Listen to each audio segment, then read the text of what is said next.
Welcome back to another episode of the Tan and J-Man Show. Tanner is still not with us as he is on an island right now, so that lucky son of a gun. So I am joined by our good buddy, Evan Webb. He's been on a few times and co-host of the Boiler Breakdown podcast, so go check them out for all you Purdue nerds, as I like to call them. But how you doing tonight there, Webby? Doing pretty well, Jamin. How about you? I'm doing okay. It's Yeah. the best weather week of the year was last week, in my Mhm. opinion. Yep. And by Friday here, it's supposed to be 90 degrees again. So Yep. that's something that I'm not looking forward to because it actually felt like football Yeah. It season. was false Um, fall. So we were going to get another heat wave yeah, at some point, but I thought maybe get a little reprieve. yeah. You knew summer would punch back, Hmm. and unfortunately, it is doing it. But anyway, football is underway. I mean, we're already week 3 of college football. Yeah. It goes so dang fast. But you are a Purdue grad, so the birdie bogey question I have for you today Uh, is: can you name the top 5 career passing yardage leaders in order at Purdue, 1 through 5? no. I've heard of all of these guys, and Yeah. four of them have played in your lifetime. Yeah. But Birdie or Bogey is brought to you by Arlington Public House for great cuisine, cocktails, casual atmosphere. Located 703 Main Street in Rochester, Indiana. They are closed. They're new hours. They're closed Sunday through Wednesday, and they're open 4 to 9 Thursday, 4 to 10 Friday and Saturday. And their fall specials have dropped. They have a spinach artichoke dip. Begins with blend of provolone, romano, and mozzarella cheese, incorporated with artichokes and spinach, and is accompanied by house-made tortilla chips. They have apple bacon scallops. They have bourbon chicken. And then for their drinks, they have a spiced old fashioned, a cranberry paloma, a spiced pear martini, Arlington rum harvest, and an apple cider Aperol spritz. So go to Arlington Public House and check them out. How much football did you get to watch over the weekend? College, not a ton, because I was at the Purdue game and went down a little early, given it was a night game, a rare night game versus an FCS opponent. So I caught a little bit of the Illinois Duke game, caught a little bit of the Indiana Kennesaw State game. That's really kind of about it outside the Purdue game. Obviously, the good game that of the night was Oklahoma and Michigan, but it was the same time as the Purdue game, so I missed that completely. And then caught a couple NFL games yesterday, so a spattering, I'd say. I would say I caught a spattering as well. Yeah. I watched the Illinois Duke game, and then that was about it on Saturday. I want to say, yeah, I was surprised when I saw it because I checked my phone at noon, and I'm like, oh, Purdue's probably kicking off or have already kicked off. I'm like, what? 6:30? I figured the USC game would maybe be the Yeah. 6:30 or 7 o'clock game, and the Southern Illinois game was at the 11 o'clock Central Time hour. But I didn't watch any of it. I was just box score kind of watching, and it looked like they maybe not struggled with them, but were kind of sluggish maybe. Yeah, it started out a little worrisome after shutting out Ball State last week. Southern Illinois got the ball first, which we knew going into the game that Southern Illinois, I think they were ranked like 15th in the FCS, so you knew they weren't Yeah. like an Indiana State. They weren't a Western Illinois type Like program. the spread was very similar to the Ball State spread, which was Yeah, surprising to me. I think it was 19 and a half. It yeah, closed at or 19 and a something like half. that.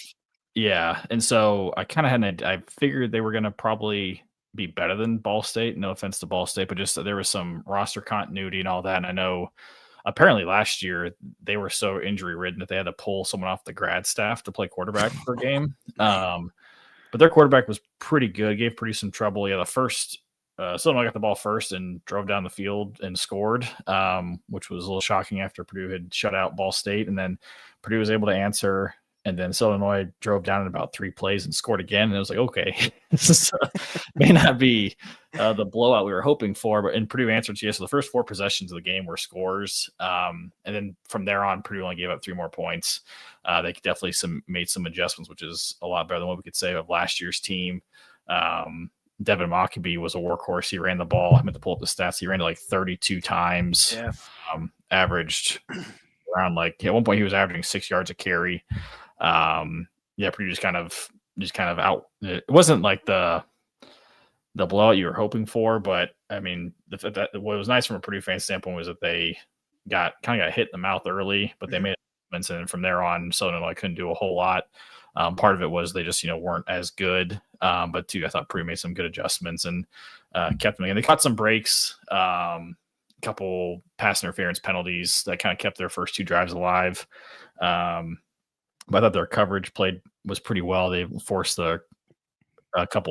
incorporating a couple sacks in the second half, and outside of a Ryan Brown interception, didn't have too many complaints. I thought what we were kind of hoping to see was the offensive line getting a good push against an FCS opponent, as you should.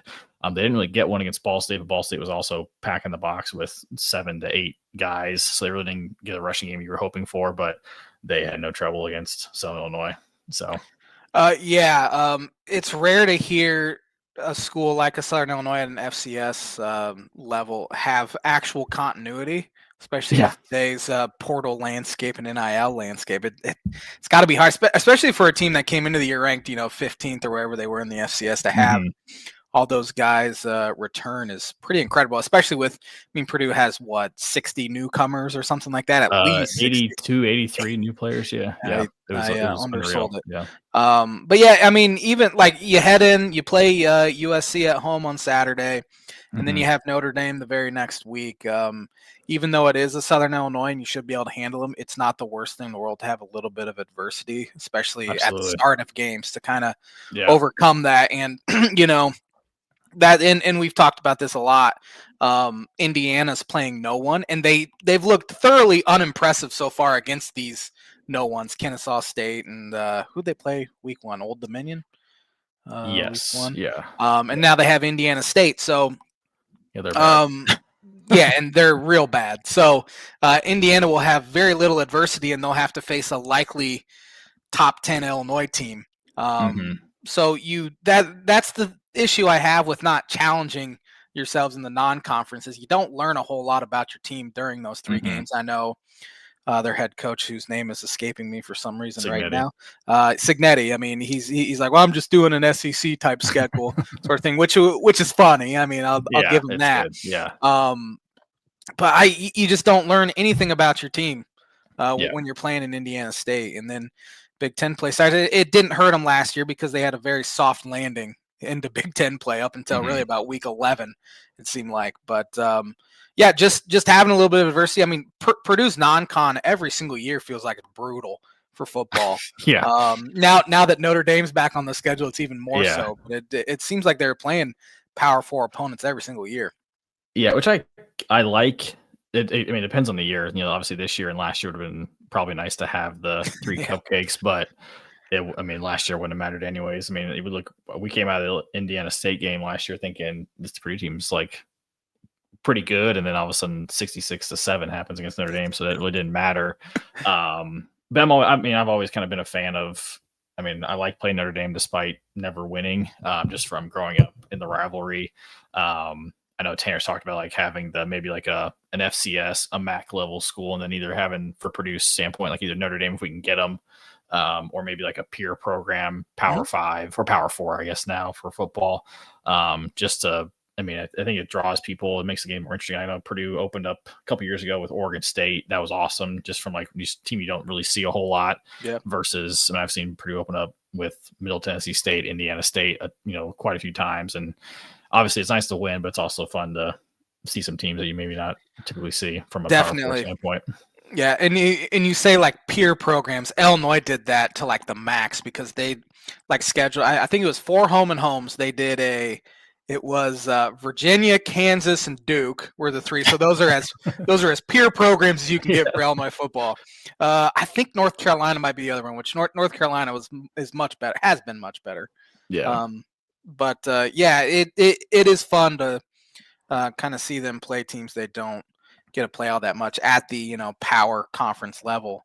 Now in football, it doesn't help you at all really No. to do that like it does basketball. Basketball, you want to stack that non-conference. That helps you out with the net ranking and all of that. And I hope they change something with the playoff of like where the non-con, at least strength of schedule matters to a degree, right?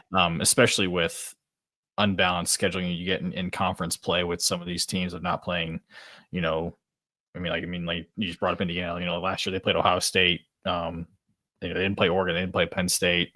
They got Michigan on a down year, which they can't help that part. But it's nice to have those guys on a schedule, which they probably benefited just from being in the Big Ten East for so many years. Yeah. But I hope they at some point kind of add that strength. But also at the same time, it's like in today's world, these lower level and also the FCS, they need these games too because it funds their whole athletic department. So Definitely. You can't kill those programs, but also from a entertainment standpoint, you like to have some decent opponents on the schedule, at least for me, from a season ticket holder. So yeah, and I mean I like the 9-game conference schedule for sure, because I mean it is hard because as you said, I mean they're bye games essentially. I mean Army got paid I don't know how much money from Kansas State, and they ended up going in there and beating Kansas State over the weekend. So it funds the the lower level programs, and that's probably why they had 4 non-conference games usually, and then it was 8 conference games, and now it's kind of, and of course we can open a big can of worms talking about the NIL and all of that, because that also hurts lower level programs. But it's exciting. Week 2 is usually I think it's usually the worst week of college football, just because I mean, week 1, so you'll have some big time, matchups like that, just with the excitement. But then week 2 and even week 3, really, it kind of blends into that, where it's kind of okay. You have the FCS teams are now playing, the Big Ten teams and stuff like that. We do have some Big Ten conference matchups this week. Yeah, you got a couple. Yeah, fun. But then after this week, it really gets into big boy territory. Essentially, of course, Purdue has Notre Dame, but it's pretty much Big Ten play from here on out, which is exciting. And again, I can't believe it's already week 3 of the college football season. But any other takeaways regarding any other games? I know I didn't watch any of the Michigan Oklahoma, but I saw Bryce Underwood was bad. He was like 9 for 24 or something like that. Yeah, I mean, freshman kind of saw with Arch Manning was before going to Ohio State. Granted, Bryce is a true freshman. Tough scenario, but yeah, I mean that'll be interesting one to follow. I know there was the whole thing about him on the sideline going after one of his teammates. Supposedly, it was like more of like it was a constructive discussion versus what it sometimes is made to be on TV. The Cyhawk game didn't disappoint from a standpoint of it being close, and like actually one of the Derek Schultz, who works for Purdue and does a Purdue podcast, he joked on the Purdue pregame when talking about this game about how they always seem to end 16-13, and lo and behold, it ends 16-13.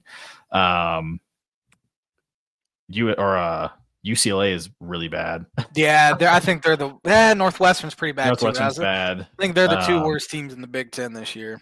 Yeah, I mean, they played Grambling, but Ohio State doesn't seem like they've had any drop-off whatsoever.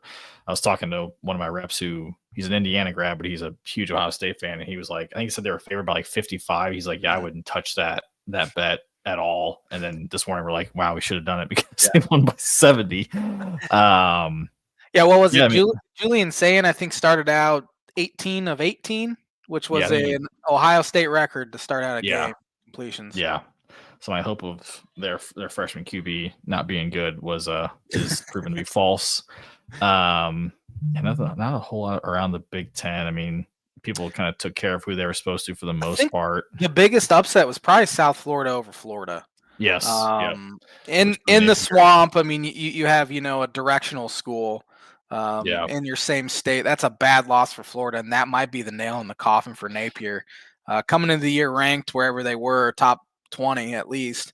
And now South Florida's ranked, which good for them. Their head coach Alex Golesh, it's kind of reminds me of Marcus Freeman a little bit.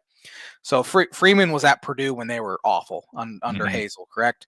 So Alex Golesh I think he was offensive line coach under Beckman at Illinois, and now he's doing really well at South Florida. So it's a similar situation. Yeah. But I know Florida fans want Napier gone.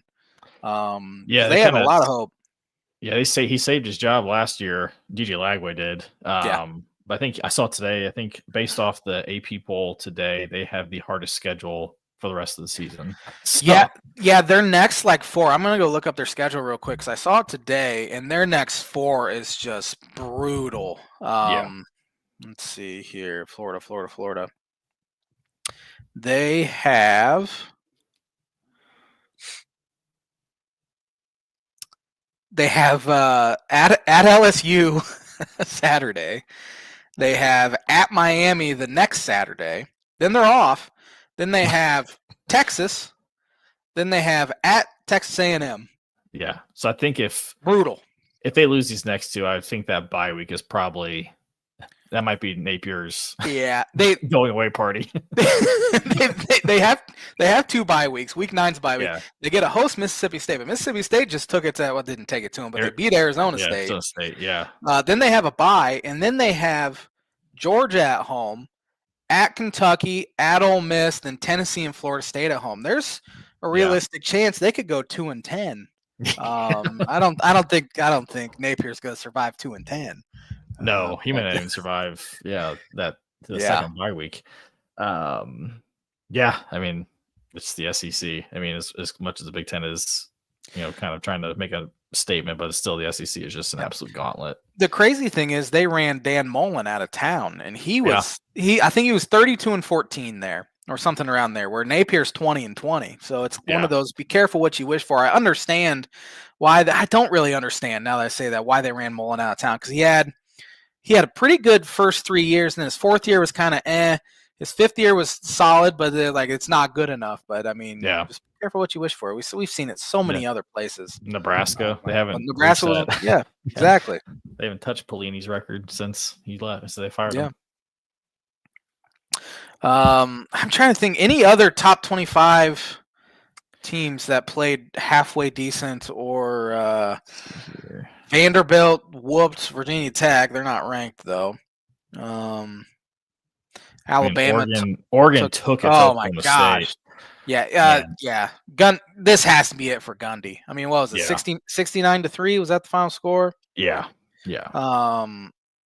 Gundy was whining about how Oregon has so much more money than Oklahoma State. They don't have 66 points worth more money.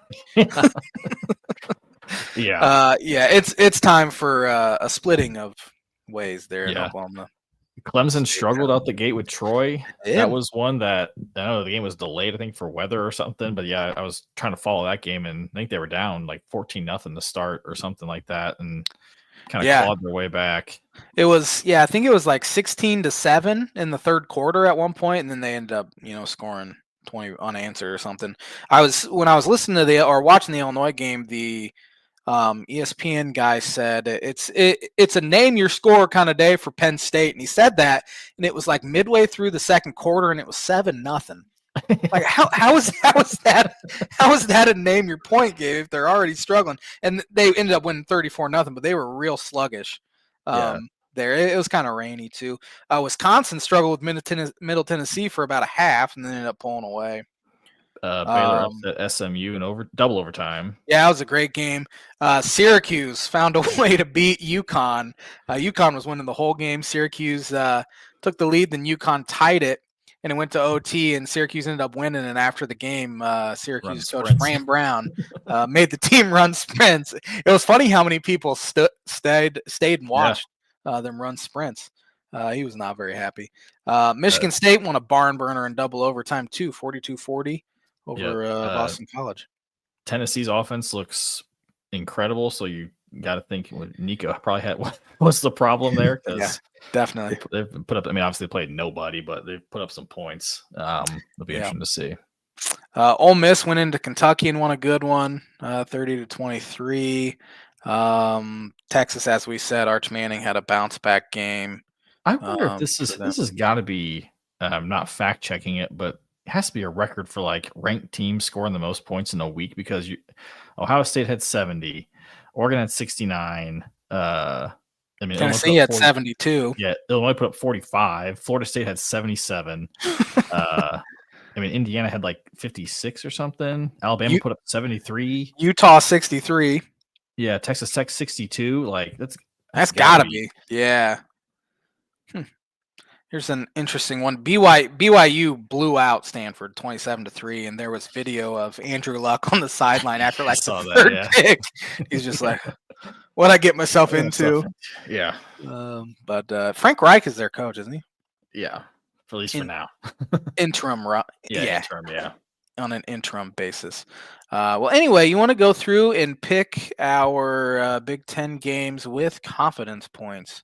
Yes, sir. Starting with I think this is Friday night, maybe? Friday, yeah. Indiana like State. 32. It's an early Friday game. That is an early one. Indiana State at Indiana. I mean, if Purdue last year could win 48-0, I think Indiana's gonna, whatever the spread is, they're gonna cover that and probably hit the over by themselves. Yeah. Although I put them at just I couldn't do it. I put them at my 14th confidence because I think there was 15 games. There's only 15 games. Yeah, they're my 14. A couple buys this week. They're my 9. I feel like there's more blowout potential with some of these other ones here. Yeah. Looking at it, but New Mexico at UCLA. Picking New Mexico.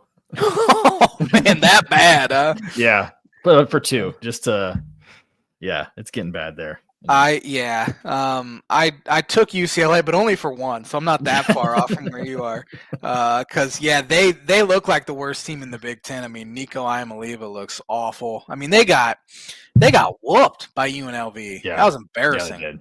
And UNLV the first week, I can't remember who they played. They played a smaller school, and they struggled out the gate. I know. Yeah, we were kind of, as a Purdue fan, we were kind of following, just kind of see how they were post Barry Odom, and it didn't start out great, but they ended up winning. But they did not look good. Yeah, they were a week 0 game. I forget who they played though, but they're 3-0. I think they're 3-0. Yeah, so far. So, let's see here. Oregon at Northwestern.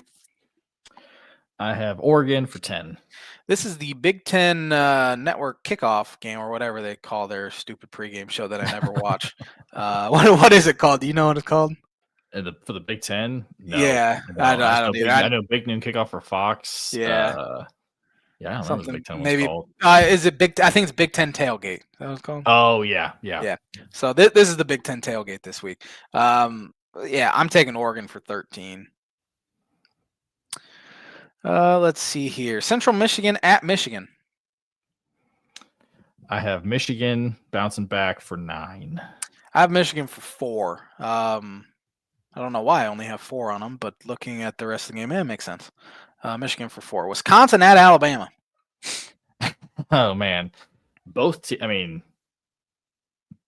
need this in a way. I mean, obviously Alabama's gonna be favored, but if Wisconsin goes in there and wins, it's over for DeBoer. If Wisconsin gets run out of town, it could be the seat just gets a lot hotter for Fickle. But I have Bama only for 4 though, just because both teams, you don't know how they're gonna. I don't know. I mean, obviously it's Bama, so the talent should be there, but they have not looked good just out the gate. Yeah, it's also rare for like a true road game too for a team like Wisconsin to go to Alabama. And I'm taking Bama for 5, but it never seems like Bama really hosts big time non-conference games, does it? It's usually neutral site or something. But yeah, I'm taking Bama for 5. Houston Christian at Nebraska. Nebraska put up some points. They're looking, obviously the win against Cincinnati the first week in a quote unquote neutral game in Kansas City. But I think they'll blow out Houston Christian. Sounds like a high school team. They're my 13th. Yeah, I have Nebraska for 14. Towson at Maryland. I haven't watched a single snap of Maryland football this year. Nope. They're right in the middle for me. I have Maryland for 8. I have Maryland for 11. I think Towson is in Maryland as well, so it's an interstate rivalry, if you can call it that in football. Speaking of interstate rivalry, we have Villanova at Penn State. Forgot Villanova had a football team. Penn State for 12. I have Penn State for 12 as well. USC at Purdue. Well, actually, a note I forgot to say. I don't know if you had seen it, but with Barry Odom going 2-0, he is the first Purdue coach to start his career at Purdue at 2-0 since what's the guy's name? I just lost it, but it's since like 1915. Oh man. What's it? Yeah, since Cleo O'Donnell in 1916. Oh, yeah. Cleo. Because if you think about it from a Purdue standpoint, usually one of our first two games has always been Notre Dame. So the first time head coach is like, I mean, Walters lost to Fresno State his first game. Braum lost to Louisville. Hazel lost to Cincinnati. Tiller lost to Toledo before beating Notre Dame in his second game. So it's been a hot minute. But I think it was today. It started out as like a 19-point favorite for USC. I think it's up today up to 21.5. So I just hope it doesn't get ugly like Purdue had seen last year over and over and over again. I'm praying USC's defense, whatever is their defense, stays in California. Obviously they're going to put up a ton of points. I'm hoping Purdue can at least keep it competitive. But I'm a homer, so Purdue for 1. It's a noon start, right? So it'll be 3:30. Oh, it is 3:30. Okay, so that helps USC a little bit. Yeah, that would have been a 9:00 kickoff. That might be. Yeah, they haven't won last year. They did not win a game in the Central Eastern time zone. I remember that. So I'm hoping that that trend stays true, but it's going to be a tall task. They are putting up a ton of points as well, yeah. And it'll be really interesting to see Purdue against a Power 4. High. They don't call them high majors in football, do they? Power 4 in football. Yeah. So I don't know what to say. I haven't watched USC at all, and I haven't watched Purdue at all either. So I'm just kind of basing this off of last year. So I'm taking USC for 8. That's fair. 21-point spread. That seems high for me. Yeah, I thought it might be like 12-15 or something, just because you don't know. Yeah, I don't know. I mean, I thought Purdue's defenses looked pretty solid, obviously against the competition they've played. They look like they actually know what they're doing, which is a vast improvement from last year. They seem to be tackling well. They seem to be playing hard, which is nice. Just I don't know. Obviously, the talent level between Ball State and Illinois is a lot different than USC. Right. Now, where it may help is their offensive coordinator came from USC last year, so maybe there's some familiarity. Who knows how much that actually will do? And actually, I think USC's quarterback started for Odom at UNLV his first year. Oh, really? That's right. So there's some familiarity, but it could. I just hope it's a competitive game for most of it. That's kind of I think all Purdue fans want right now. Well, you kind of saw the familiarity last year when Purdue and Illinois played. Walters took over play calling duties, which is weird, but they put up what was it, almost 50 points, if not 50 points, just because he knew that defense so well. Because Illinois' defensive coordinator was defensive back coach under Walters. Yeah. So they knew each other very well, and it's obviously the exact same system essentially. So maybe that will play a role this week for Purdue. But moving on to Norfolk State at Rutgers. I'll be tuning into this one. Oh, yeah. I got Rutgers for 7. I have Rutgers for 7 as well. Youngstown at Michigan State. I have MSU for 6. I have Michigan State for 3. Ohio at Ohio State. Yeah, Ohio actually is. I think they've played pretty decently to start. They just beat West Virginia this week. That being said, Ohio State doesn't mess around. They're my 15 just because of they are unreal right now. Yeah, same. They're my 15. They're the best team in the country. 2 weeks in. I mean, it's hard to really crown anyone, but Western Michigan at Illinois. Illini looking pretty good. So I watched a little bit of that game. It sounded like, from what I read on the Twitter, that Duke shot themselves in the foot a lot, but Illinois made them pay. And I mean, obviously having the continuity with Altmaier back again and a lot of those guys back, their offense looks pretty dang good. So I've got Illinois for 11. Yeah, Illinois was +5 in turnovers, which you're going to win a lot of games doing that. Yeah. Luke Altmaier looks like one of the top, 2 or 3 quarterbacks in the Big Ten. so far, and having that continuity. You get all 5 offensive linemen back, and they Yeah. looked terrible in the first half on Saturday. I think at halftime, Illinois had -1 yard rushing. Wow. On like 15 carries. It was terrible. Now, some of that Altmaier took some sacks too, and that Yeah, hurt. that's that. But still, they weren't getting any push. But then they ended up with, I think, 150 yards rushing, or pretty close to it. And Altmaier had a ton of time to throw. So yeah, that was a game, and I talked about it last week with my dad on the show. That's a game if Illinois wants to, show they're actually for real, they have to go in there and take care of business, and they did. So they did, yeah. We'll see. This I don't think we'll learn much this week, but then big one the next week for them. They just can't overlook Western Michigan. So I have Illinois for 10. This is the first time Illinois and Western Michigan have played since PJ Fleck versus Lovie Smith back in 2016, and Western Michigan beat that Illinois team 34-10. It was a whooping. I think that it was game 2 or 3 of the Lovie Smith era, and I think a lot of people jumped off 3 games in after that one. So we'll see if this one goes any better. UMass, who is arguably the worst team in the FBS, travels to Iowa. I got Iowa for 5. Now the question is, can they score more than 30 points this game? That's the question. They're already burning their quarterback's jersey after 2 games. It's systemic. Yeah, it's systematic at this point there at Iowa, because you can try a whole bunch of different quarterbacks there, but the play calling stays the same regardless of play caller too. So yeah, I think it's getting time, depending on how this year goes, it's getting time for the athletic director there to kind of approach Ferentz about retirement, because it hasn't been good here for a few years. They've been good because they're always going to be pretty solid, because they play defense and special team and all that. But that offense is terrible. I know Iowa fans are mad about it, but I have Iowa for 6. They should handle them. I don't know if they'll give a point to UMass unless the offense gives it to them. Yeah, but I agree.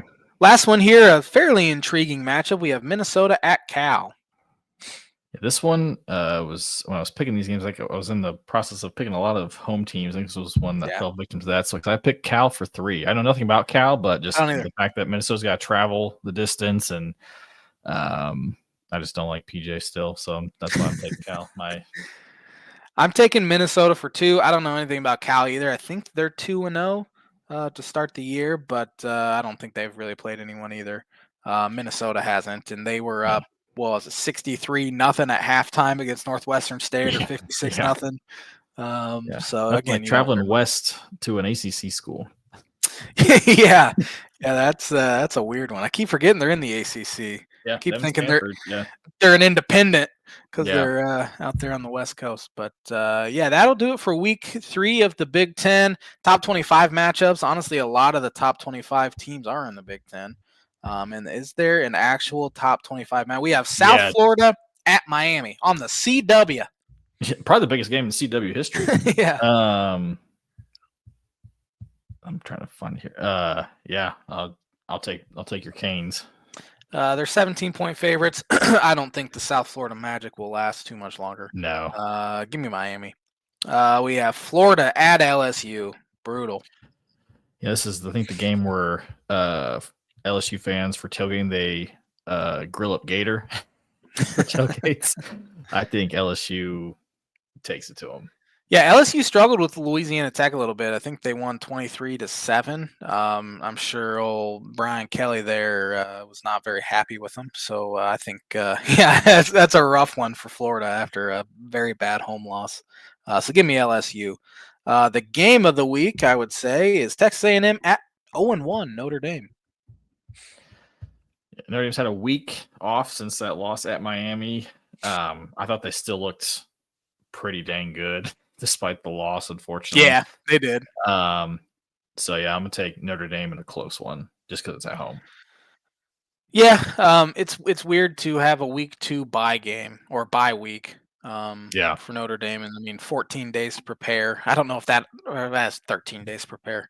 I don't know if that really helps you all that much. Because you kind of stew in the loss a little bit, but yeah, at home, it's their home opener. I think they should handle it pretty easily. So, I think that's going to do it for college football There talk is this one week. other game. Number 6 Georgia at 15 Tennessee. Oh, I didn't even see that 3:30. on here. Yeah, at 3:30 Eastern. I don't like it, but I think I'm going to take Tennessee in that. Obviously Georgia's defense is Georgia's defense, but I'm afraid if Tennessee wins this, it's going to be absolutely miserable for the rest of the year.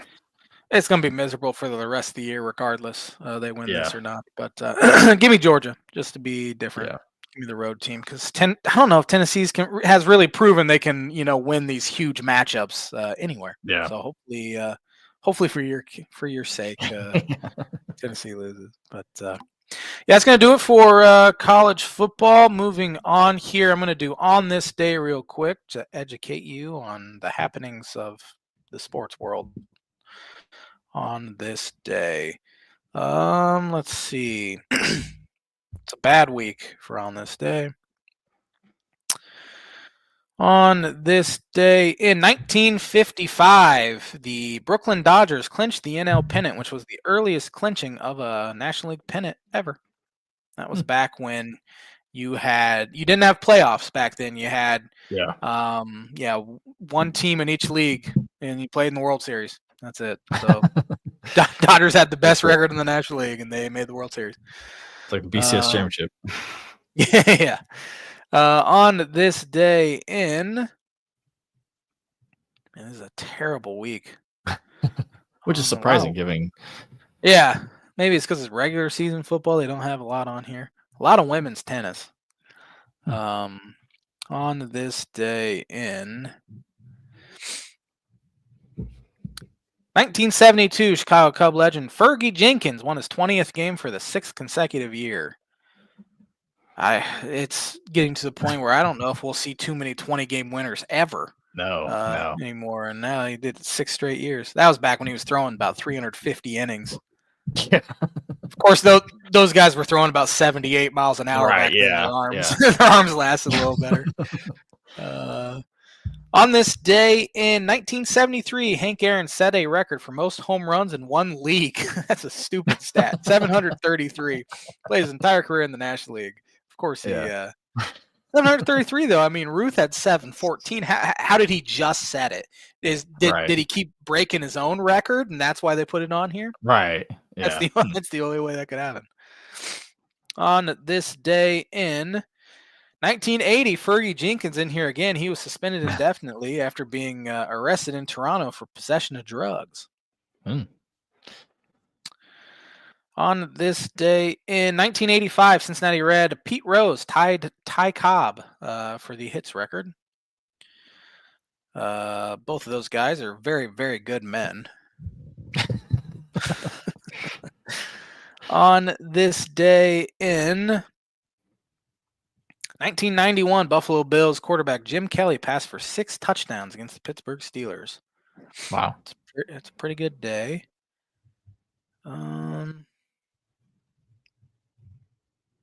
Let's see. We might be done with on this day this week. We are done with on this day. On this day is brought to you by, if my computer allows me, Mooney Wood Laser Crafts for all your wood. Every single time Tanner's gone, I never have the read in front of me, and I'm sure he sent it to me via email. So I'm sorry, Mooney, but for all your wood laser craft needs, contact Thad Mooney at Mooney Wood Laser Crafts. Christmas is coming, as Tanner always says. He says that in February, though. Yeah. And so contact Mooney for some really creative. It makes really good stuff. Woodworking, he does. Let's see. Actually, I'm gonna do blind ranking here. Blind ranking. Let's see if I can pull it up real quick. You are the biggest Purdue basketball fan that I know. So I have a Purdue basketball blind ranking. It is random, like sixth men type. Ooh, so name your rank your sixth man type. Now it was hard to find good ones for this one because Matt Painter's players usually start out as 6 men and then they're all league by the time they're seniors, which doesn't happen at really any other place except Purdue. Yeah. But here I am. What's my criteria here? Is it like just personal favorite or just like how their career ended? Whatever you want to do. Okay. So, you can go by personal favorite. There's a guy on here that I think would be your top personal favorite because I remember you wouldn't shut up about him for a while. And we made fun of you a lot for it. But starting here with Mason Gillis. Oof. I'll go personal. This is going to get dicey. I'll go personal favorite. All right. Mason, man. I hate doing this, but I'm going to put him at 3. Guy who actually started his redshirt freshman year. He redshirted and then kind of his sixth man was definitely his senior year when Purdue went to the Final Four. Just kind of did everything you want him to do. Rebounded really well. He was tough as hell. Could hit threes. He broke Robbie Hummel's 3-point record at Mackey for a game against Penn State his junior year. Not the most athletic. Hell of a baseball player in high school. I know that before all his injuries. Then he went to Duke and went to another Final Four. But yeah, he's definitely a kid that went through a lot and is loved by Purdue fans everywhere. Should be anyways. It never felt like he missed when he shot a 3 ball. It looked good. And Underwood was glad to see him go. Underwood always said something about he hated playing Mason Gillis. Yeah. Brandon Newman. Ooh, Brandon. I'll put Where'd he end up? Western Kentucky? Is that where he was? He went to Western Kentucky and then he followed Steve Lutz to Oklahoma State. I think he got to use his last year at Oklahoma State.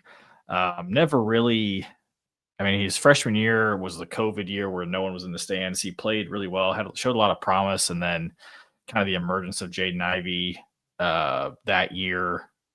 Because there was a whole thing like where Sasha got COVID and had to miss some games, so that inserted Jaden into the starting lineup.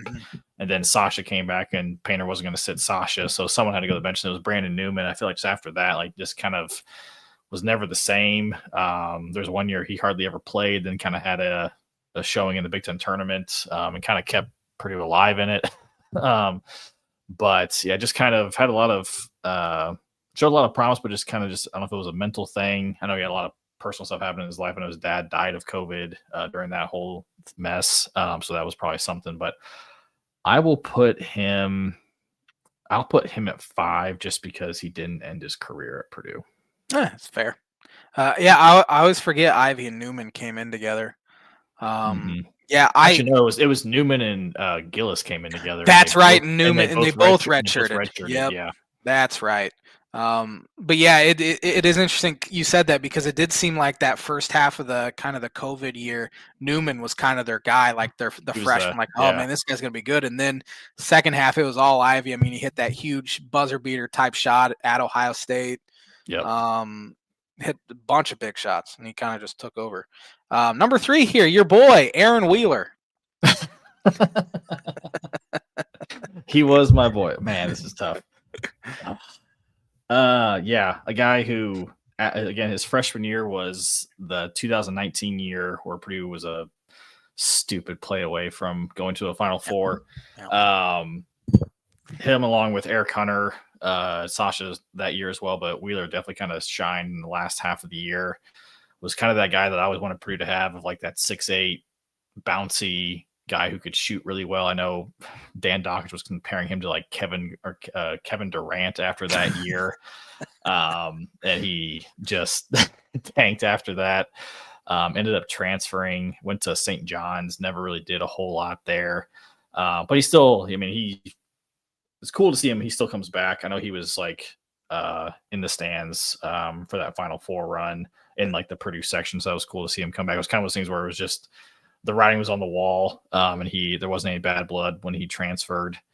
Again, in my heart, I want to put him higher, but I think I'll put him at 4 again because he just couldn't. He didn't. My expectations were just too high for him. It's my fault. It's my fault. You have your 1 and 2 spots open. I do. I think you're going to be upset about the next two guys on the list. Nojel Eastern. I actually really like No Gel. Yeah. I think one of those things where he just got some bad advice. Again, that 2019 team, he was a freshman. He really helped out just from a defense standpoint. He was massive and played a point guard role, but would D up the other team's best guard. Couldn't shoot to save his life. No, he couldn't. But now he's all. Then he left, went to Michigan. At least on Twitter he did, and then ended up at Howard. Didn't ever played at Howard. Had a rap career for a brief stint, and then I think he was like playing pro in like Mexico, and it was all of a sudden shooting right-handed. Yeah, I'm gonna be mad at this, but I'll put him at 2. I'm gonna really hate this. Yeah. This is a guy I completely forgot about because he was on bad Purdue teams. Bryson Scott. Actually, he was an IU killer. Actually, both Scott. I remember that. Yeah. Yeah, because he always played well against IU. When he was at Purdue, and then he went to Indiana.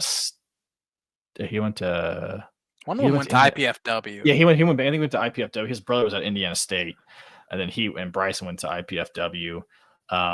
Yeah, he was a little bulldog. A lot of hype coming out of high school when Purdue got him.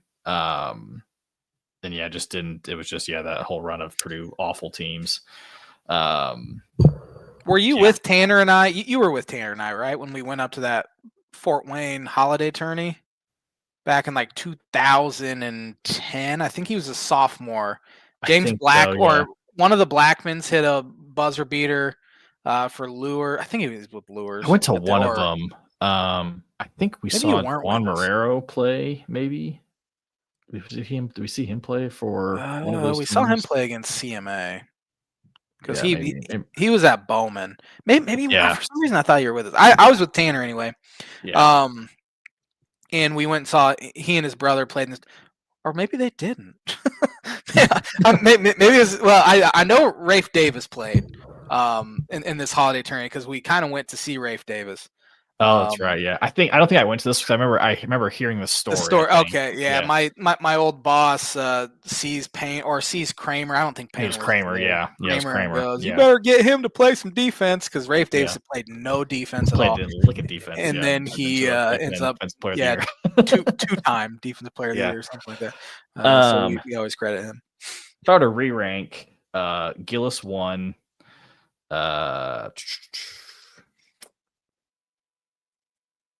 Gillis 1, Wheeler 2, Newman 3, No Gel 4, Bryson 5. That's fair. That's probably how I do it. Flip it. If it were me, I probably would have had them all at 5. So that's just me though. But blind ranking segment is brought to you by Proforma Print 2 Promo Group. For all your printing needs, contact Proforma Print 2 Promo Group. Now we got about 12 minutes to talk NFL here. Yeah. Week 1. I wonder if you're gonna give me like a Zach Edey when he was a 6-man as freshman and sophomore. No. That was too. That'd be too easy. Because it was so hard because a lot of those guys were like bench guys freshman sophomore year, and then by senior year they're like, oh, this guy was a second team all Big Ten. How did that happen? And Eastern started more games than not, I think, but there was one year where he was like, I think he had maybe one start or something. But he was really the only guy on that list that was like a guy that started a lot because Gillis was pretty much primarily off the bench. Yeah, he was one of those guys too. Yeah, he didn't usually start, but he usually finished games. Especially that. Yeah, he would usually come in for Trey Kaufman-Renn that Final Four year. Yeah, he would rebound the hell out of the ball. Yeah. So, 3 winners, 3 losers in the NFL. Who's one of your winners? Sorry, J-Man. The Colts. Their opponent is on the other side of my list. Same. I figured I was gonna give you that one. Did not see. I mean, obviously, not a Colts fan. Didn't all I kind of hear is the negative side of a lot of things of Richardson being the Colts having the most inaccurate QB room in the NFL, and lo and behold, Danny Dimes goes out there and balls out. Looked like prime Peyton. Yeah, it was impressive. He actually had time to throw, which he never had in New York. I was watching that game kind of when I was at a restaurant with some family, and I saw it, and I was like, all of a sudden it was like 17-0. I was like, holy crap, what is going on? Some turnovers were mixed in there as well. Yeah. My first winner, Buffalo Bills, Yep. down 40 to whatever it was, 40 to 25 in the fourth quarter. Came storming back, or 39-25, I don't remember what it was. Anyway, came storming back and win. I love Josh Allen, and I hate that I like him because Yep. he's very likable, and he's a guy I should hate. Honestly, he's in Oh, my yeah. favorite team's division. He's kicked their tail for 6 years now. He's just so dang likable. Yep. My second winner, I'm gonna go with the Chargers. Kicking off the season in Sao Paulo with against the Chiefs. I thought they were gonna fall victim to the Chiefs' voodoo magic once again. Yep. They held on. Good win to start the year, especially a divisional game. With the travel and all that. So yeah, good start to Chargers Definitely. season. Green Bay Packers are my second winner. I mean, Couldn't do it. Yeah, I know. They had a lot of buzz with the Micah Parsons trade, but I saw that as far as the Lions go, that Jared Goff has had 5 play callers in his career, and of the 3 play callers that were not Ben Johnson or Sean McVay, he is 0-19-1 in Holy his crap. career. So maybe he's a product of Ben Johnson and Sean McVay. Yeah. Wow. But Packers really took it to him. So it'll be interesting to see if Detroit's able to bounce back, because could just be a 2-year wonder for them, which would be fitting. Yeah.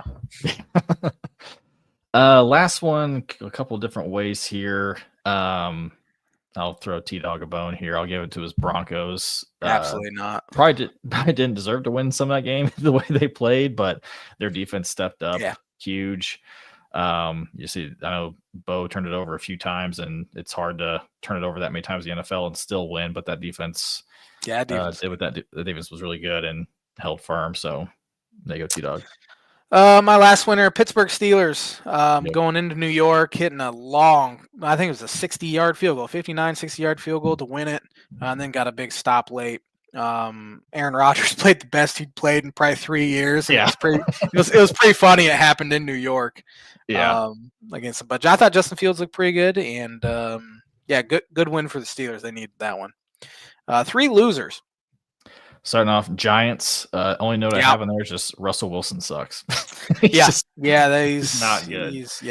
My first loser is the Miami Dolphins, and I have a hard time not overreacting, but at the same time, it's like, okay, it's week 1. They played bad. Yep. It was, Irsay's, first game since he passed away, all that crap. Dolphins look like the worst team in football. It was the least I'd gotten into a game ever. They found themselves down 17-0 at like the start of the second quarter, and I'm just kind of sitting there, and there was no end to sight. Tua regressed. Mike McDaniel, not a leader of men. He needs to be fired. And I think he'll be fired by week 4 or 5. Really? Especially looking at their schedule coming up. Chris Greer, their GM, should have been gone 6 years ago. He is the longest tenured GM in the history of the NFL to have not won a playoff game. He's been there 9 years and 8 months. Wow. Never won a playoff game. He is the guy that put the roster together. They look like trash. There's zero depth. You have divas all over the place. Tyreek Hill's throwing fits on the sideline, and then he comes out and doesn't know where he's supposed to line up. That's a bad leader there. Yeah. Their offensive line trash. Defensive line was supposed to be a strength. They got zero pressure on Danny Dimes. Secondary sucks. The only thing that looked good was their kick return. That's because they had to return about 8 kicks yesterday. So that was the only positive I can take from that game. It was brutal. Yeah. Second loser, Detroit Lions, we kind of talked about already. I hope from a Bears fan standpoint it was the Ben Johnson loss is why they weren't so good. I guess we'll kind of find out here these first couple weeks, but they did not look good. Atlanta Falcons at home. You got to win that divisional game. Missed field goal late. Can't do it. Yep, and then last one kind of fun with AFC South teams. So they start with a T. The Titans and Texans both did not look good. Titans obviously going to Denver had plenty of chances. Cam Ward had his receivers couldn't hold on to the ball, and then obviously Texans, after winning the division last year, just did not. Yeah, came out pretty flat. My last loser here, New England Patriots. you play a bad opponent at home. Game 1 of the Vrabel era. You have year 2 of Drake May. You got to win that against the Yeah. Raiders. And credit the Raiders. Pete Carroll became the oldest coach ever to win an NFL game at 73 years old. So credit to them. We got about 5 minutes here. We got to rifle through the NFL pick'em. Right. Starting with a good Thursday night matchup: Washington Commanders at the Green Bay Packers. I have, where was that here? What was it? Sorry, what was it again? Washington at Green Bay. Do I not have it on here? Did I miss it? How did I miss it? That's all right. Yeah, I might have missed that one. I'm not sure how, but I'm gonna go Green Bay. They look pretty good. Yeah. I have Green Bay for 14. Washington looked pretty good as well, but at Lambeau, it's hard to win there. Second game here, you have Jacksonville Jaguars at the Cincinnati Bengals. I've got for that one, let's see here. I'm trying to find my list is all over the place.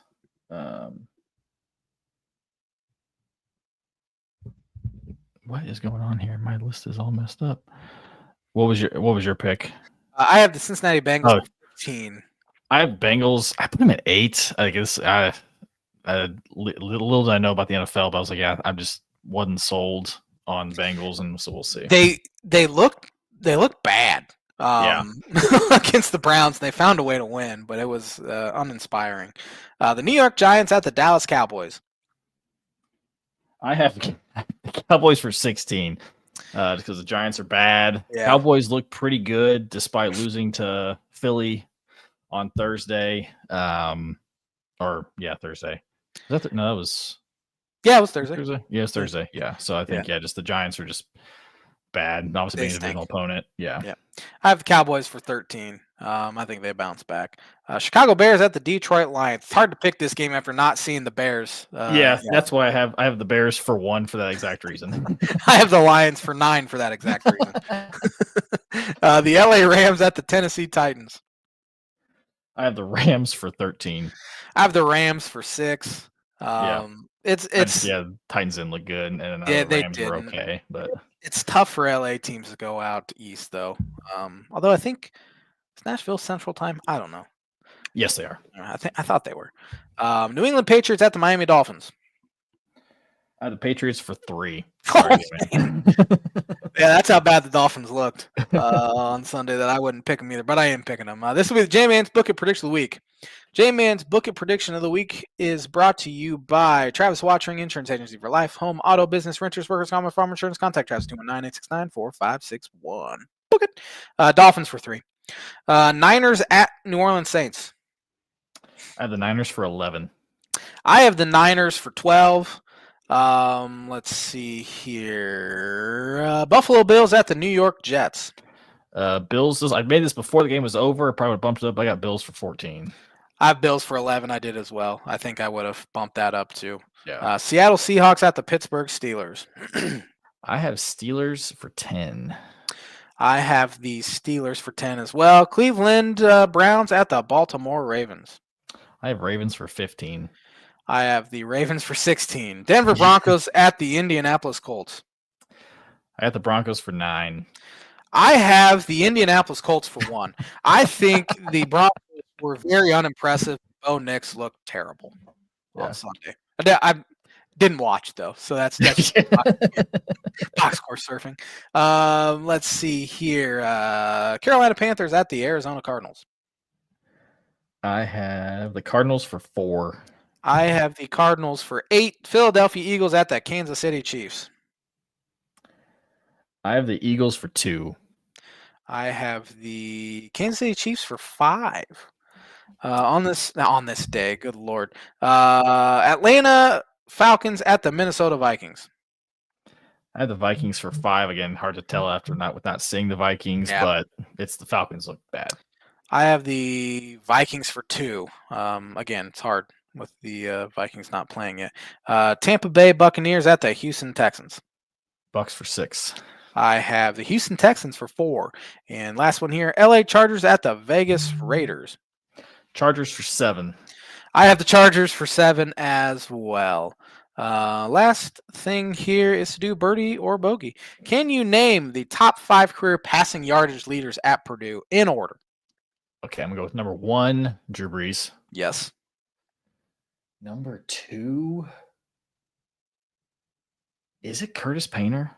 It is Curtis Painter. Yes, I know he beat up on the Indiana States and the Ball States of the world. Couldn't beat a good team, but number 3, is it David Blau? Close, but it's not. Dang it. Okay.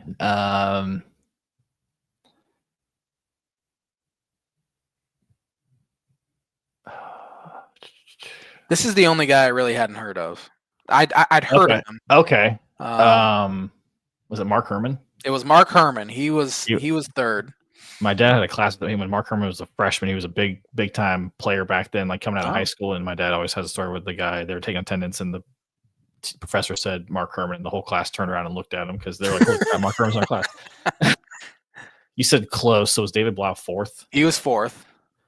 Is Kyle Orton 5th? He was 5th. That was a pretty good. That was a pretty good job. There's no way I'd be able to do that. But the hint of not knowing, because I almost said I was going to say Kyle Orton for 3, but when you gave me that hint, I was okay. I was like, it was either him or like Len Dawson. Yeah. I was like, Len Dawson was probably a little too old for then. Herman, Blau, and Orton all had in between like 9,100 yards and 9,700 yards, so it was real close. Yeah, so it was like Len Dawson. You had obviously Bob Greasy, but again, I was like, is that too far to where like they're not throwing the ball? They probably weren't throwing it. Yeah. Yeah, so I was like, that's kind of had to lean on the newer guys. So. Well, thanks for joining me on the Tan and J-Man show this week, and we will be back at Tanner will be back next Monday for another episode of the Tan and J-Man show. Have a fantastic week, everybody.